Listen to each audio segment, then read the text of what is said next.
up to Walt sharing wise. You know what I'm saying? Man, hey, it's football season, man. You know what? I ain't gonna lie. I watched the game yesterday, Georgia Tech and Florida State. I watched it, bro. I ain't gonna lie. You call me whatever you want. I watched it. So, I you know, watched some of it. you know, I was wrong about DJ, man. Like I've been pulling for DJ Uyunglele for a yeah. long time, bro. I see the size, I see the arm strength. I see like it's he DJ, what makes are you just doing? enough plays. He makes just enough plays to make you think like, okay, like this dude. I see the number one overall prospect that he was coming out the year out of California. That cause I think he was in some publications. He was rated ahead of Bryce Young coming out of California. But three Yeah, teams in 3 years, yeah, yeah. and now Li- you take over a Florida State team that has just been ravaged by the Good. NFL draft last year and ravaged by graduation and guys transferring out. Like he went to the worst situation he possibly could have went to. I like Mike Norvell though. I think he a hell of a coach. I think he kind of got a Yeah, I different do too. mentality, They, what they had before. they shouldn't have been ranked 10, though. They shouldn't have been ranked 10. Yeah, that was real high for them because cause I was talking to It Walt was a when makeup ranking yeah because yeah of what for them happened to them come playoff time. Like that's yeah all. It was a makeup ranking. because They they asked screwed now them. though. Yeah, they screwed. They lost the first game. They done. They lost Georgia Tech. But what I wanted to say, remember, I was on the phone with you when the game came on, and I said I didn't realize I was out of the loop on that. I didn't know DJ went there. You know what I'm saying? I didn't Yeah, know he went in the portal and actually went up. But what's up, Darcy? It's man, it's football season. The football's in the air, bro. I mean, I'm sitting here just getting bored of these preseason games. People, you know, I love it. It's like politics, man. People, whatever side of the spectrum you on, people gonna run with it with preseason. You know what I'm saying? If you don't like a guy and he don't perform in preseason, then he's the worst guy ever. He's the worst draft pick ever. If your guy performs, then he should be out there week one. You know what I'm saying? It's almost like whoever you like, whatever your flavor is. I think it's an overreaction both ways. You know what I'm saying? Well, I mean, especially in yeah. Lamar, y'all know, y'all been hearing it, y'all been seeing the rhetoric that's been going on with this team, man. But I cannot say enough about this season and just how much it's going to be a roller coaster. I mean, just looking back at what happened last year, we look at this team and uh, Yeah. we look at this team as a whole, and some things happened that we kind of thought, right? We kind of knew what they were. The Baltimore game was humbling as hell. You know what I'm saying? After we had a good start, you know what I'm saying? The Green Bay game on Thanksgiving was really humbling. You know what I'm saying? Losing to Chicago on the road at Chicago was humbling to me. So some things happened, but this team always bounced back after a loss. They always came back and kicked ass the next game. So Right. to me, I mean, I'm looking for, I mean, we can start with the preseason, I guess, if y'all want to talk about that a little bit. Yeah. I, I mean, I'll just go first real quick. I mean, I don't really take too much stock out of it. You know what I'm saying? Because I'm Hmm. not going to say a guy sucks either way. You know what I'm saying? I wanted to see the main purpose of this preseason was Hendon Hooker to me. I mean, he was. Remember, I said it's Hendon Hooker TV in my point, and I think the organization did the right thing by showcasing what this guy can do because he was like the guy that everybody would talk about and say, oh well, he can't play. Last year, oh well, he can't play. It was a wasted draft pick. We hear media outlets saying it's a wasted draft pick. Why did you use a third round pick on Hendon Hooker? Well, I think he kind of showed a little bit. You know what I'm saying? Why Yeah. they drafted on me is something there. Now, yeah, of course he's going to be uncomfortable. Yes, he did look uncomfortable. You know what I mean? You had a Rockets. You don't have to be a NFL scout to see that part of it, but I do think it comes with the territory, man. You know what I'm saying? Now it's lights, camera, action with Hendon Hooker. You know what I'm saying? So Yeah. Well, that's all. I mean, I like what I say. I like the elusiveness. Yes. Are you comfortable with him at back at QB2? If it's me, I'm not. I'm not uncomfortable because I told y'all this before. If Jared Goff gets hurt, the season's over. I mean, in my opinion. I mean, yes, Hendon Hooker could come in and win some games, of course. Yeah, of course he could do that. But I don't know if you got the same continuity, the playbook, stuff may change just a little. You know what I'm saying? I just think that the team would probably the dynamic would change just a little. But if we're talking backup quarterback, if we're talking kicker, I mean we got a good team, guys. I don't know. That's not going to stop anything, from happening.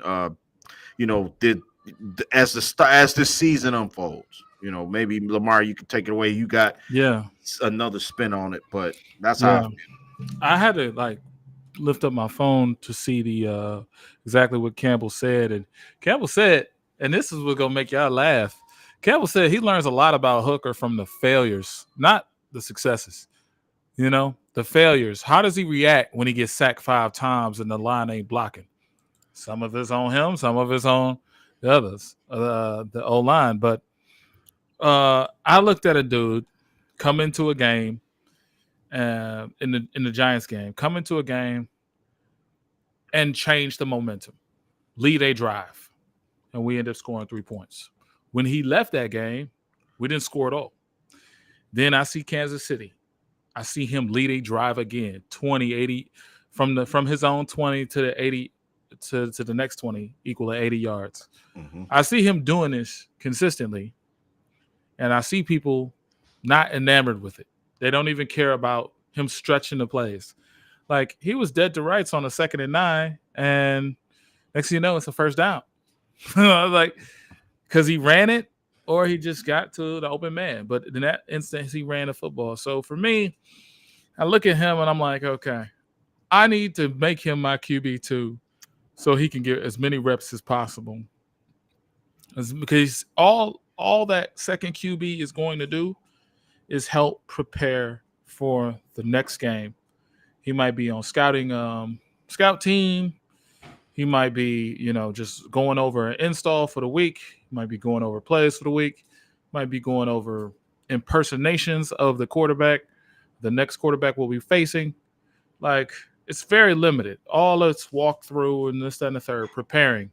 But I look at him being QB2 and him understanding how to prepare for an opponent like Jared Goff. That's what you want to do. You want to prepare him every time like he's playing the game, like he's about to come in. Because Sudfeld can't do nothing for you. Sudfeld makes everybody comfortable, and everything comfortable isn't going to make you grow. Jake Fromm does not know this offense. I don't know what y'all are seeing. Not y'all, but the fans. I don't know. He knows 15 plays. He had 15 plays scripted. It was his job to learn those 15 plays in 2 weeks. And man, he was looking like a Pro Bowler. But you put him in a game, I guarantee you he's not going to look the same. You start putting him in for the install for the opponent, he's not going to look the same. So Hendon Hooker to me is the best spot to be the quarterback too.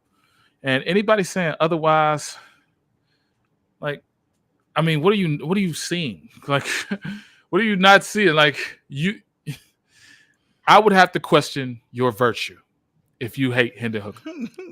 I would have to question your virtue. That's where I'm at. Man.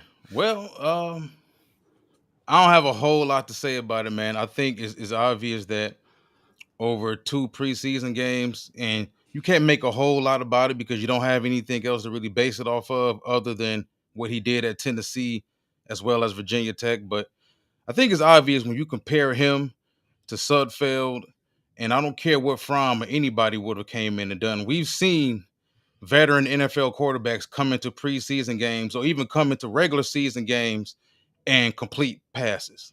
Yeah. So I think it's kind of silly to make too much of what Fromm did. Now, if you look at what Hendon Hooker did and what Hendon Hooker can do, I think it opened a lot of eyes, a lot of Lions fans' eyes who want to be opened.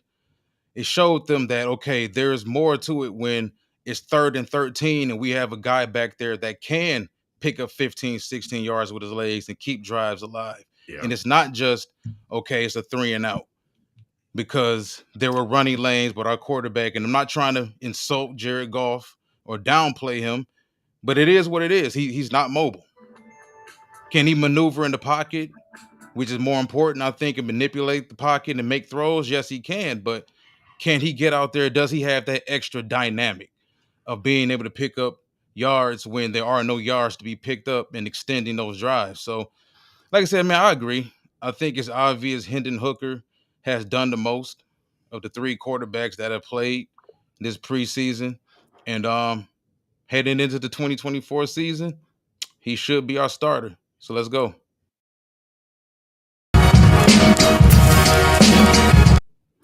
All right, so let's really Walt, get into it, man. Walt Dollar. Let's really get into this, man. Oh yeah, shout out to Walt Dollar Yeah, on the Walt. production.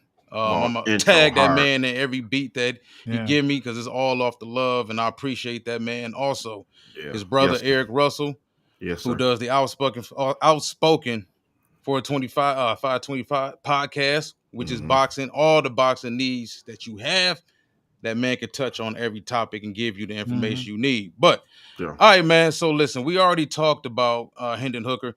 Let's talk about a bigger issue, and this is an issue that this team has had, I believe, ever since Josh Reynolds dropped that pass against San Francisco. A lot of people knew when he got the 2-year deal after year one when he was here that it was sort of a, okay, you know what, you were here during the lean times. Our quarterback is very comfortable with you. We still haven't completely filled out the wide receiver room, so we need you here. Now, once guys kind of grew, St. Brown came into his own. We believe Jamison Williams is about to blossom into the guy that we saw at Alabama. Now, outside of that, Mm-hmm. things are kind of scarce. And I Oh believe since man. the Frisco game, you know, he left. You're looking at the fact that they traded for DPJ. And when they traded for DPJ, I was not a fan of it. I know a lot of people here in Michigan felt like he was a Michigan University kid. He went to Cass Tech in Detroit. So he's going to be great. You got to be positive behind him. I wanted to be positive behind it. But at the end of the day, it's about results. Mm-hmm. And didn't see him do anything in Cleveland. Nothing really to warrant them to keep him there. He came here. He's had every opportunity since he got here to win over that spot. Yeah. And if you look at, and I'm going to bring the graphic up in a second, but when you look at the people who are currently listed behind Amon-Ra St. Brown Yeah. and Jamison Williams, it gets kind of scary. So, Ashanti, I'm going to start with you. Who do you believe right now has the leg up for receiver number 3? And do we even honestly need, theoretically, from the depth chart point of view, a wide receiver number 3? Oh man. Yes, we need a receiver. So anybody who thinks we don't, stop saying we don't, because we do. You know what I'm saying? Because it's evident. Okay. It's a lot to sort out here. DPJ. Man, like you said, DPJ is an enigma to me, man, because I wanted him to be the guy so bad, and it's not. Walt and Lamar, I even beg to differ. I don't even think he's gonna make the roster, man. I don't think he even deserves a roster spot. I would really take a look at Isaiah Williams. I mean, I think that I wanted Caden Davis to be that guy. I think it's something there with him. Don't laugh at me by saying that, because everybody's favorite Tom Kennedy. I don't think he's the guy. I don't, he's been here 3 or 4 years. He's been flirting. He's played in some games. I don't know if that's real. I know I always go off ability. Okay, when I don't see when I ability and playmaking ability, speed, things that coaches can't coach. Those are the things that I look at a rookie. You know what I'm saying? Who's like a deer in headlights. And Isaiah Williams, I like this kid, man. You know what I'm saying? I felt kind of the same way about Antoine Green last year, and I think his stint is gone. He's long gone now. So yes, if you have to ask me, Walt, I would say this. I would say Isaiah Williams, or I can't even say Caden Davis to this point. I liked what I saw against Kansas City. He's got a little bit of a twitch in his step. I like him a lot, but I'm gonna say Isaiah Williams or this guy, or he's not even on the roster, man, yet. You know what I'm saying? That type of thing. I'm kind of worried, to be honest with you. I'm worried about that because we didn't solidify anything, in my opinion. And Isaiah Williams is another 5'8", 5'9" guy that we already have. You know, we got Leaf, we got Amon-Ra St. Brown. You know what I'm saying? We know Jamison Williams supplanted at number 2 wide receiver spot. So I think we need to go out and whoever the guy, I think we're gonna find a lot of guys getting cut these next couple days. I think Tuesday is cut day, so Yeah, if you had to ask me, gun to my head, I'm gonna take Isaiah Williams. That's the guy I'm gonna go with right now. But if it's Yeah. somebody out there, I keep hearing Michael Thomas. I keep hearing which Michael Thomas worries me. He's not even on a roster. That really worries me about him. But I like Michael Thomas. I don't know. Something's going on with him because he's way too talented. I mean, I don't know if he gives up in the locker on teams. He cusses all the coaches out. I don't know what the deal is with Michael Thomas, why he's not on an NFL roster. But like I said, I'm gonna say Isaiah Williams. I don't want to take up everybody's time. No, you're not. You're not. Okay. I just got a message that was like, oh my goodness. It was from one of the big 3 YouTubers telling me we should do a video or whatever. I'm like, oh yeah. Anyway, this is the group I like. The guys who tell it like it is and don't hype up the nonsense, you know. I really want to steal with shout out to Mike Barker too. Yeah, Mike Barker. Yeah, what's up, Mike? Yep, Mike and Elijah Hanna. Yep, Elijah. Yep. Thanks, guys, for tuning in. Appreciate y'all. This is definitely my group right here, Lions Avenue, man. I love being with y'all. I love having y'all. Y'all definitely got me last year to come back on because I take breaks and stuff. Mm-hmm. As far as like the roster goes, DPJ out. I'm gonna give you a quick answer. Out. There's no DPJ should work with me. I could teach him how to fix computers. We should work together. I can get him a badge. we could really use someone like him in the office. You know, treat that man like that. I get it though. But listen, it's disappointing. I want you to get back to your point, but it's disappointing to see that he may be the most physically talented. Yeah, I'm not saying. I think his overall athleticism was overblown a little bit coming out of Michigan. Like I said, I always go back to the fact that I felt Nico Collins, like once Nico Collins physically got in shape, he was the best out of those 3 dudes, which was him, Tariq Black, and Donovan Peoples-Jones. And he's going on to prove it that he's the best out of those 3. But it's disappointing, man, to see that he has that size, he has that type of athletic ability. You've been here since the deadline, and you haven't beaten out guys like Fountain and Kennedy and Williams, and it's very, very disappointing, man. Yeah. Jalen Calhoun too was another guy. Barely seen him out there from Duke. Another guy, barely seen him out there, man. You know what I'm saying? Yeah. So, yeah. But I do want to give my point